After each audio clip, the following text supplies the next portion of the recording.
اسوي لك اشعه عشان تضبط الاشعه، لا تتحرك ابدا، اثبت مكانك ولا تتحرك. تمام؟ لا تخاف، ترى اشعه ما فيها شيء. لا تخاف، خواف هذا. تبي تيجي معانا ولا تقعد معاه؟ عادي صح. لا لا عادي عادي. ايوه بقعد. اشعه اشعه اشعه اشعه.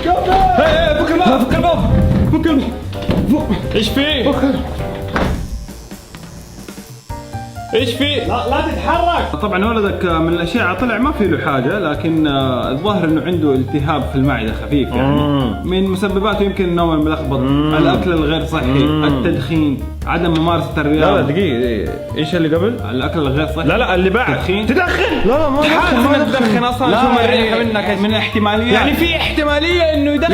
لا انا لخبطت في الورقه، هذه ما هي ورقه ولدك، معلش هذه ورقه ولدك. طلع عنده التهاب خفيف في المريء، يعني من مسبباتها يقعد مع مدخنين. مين المدخنين تقعد معاهم؟ لا بيع ما في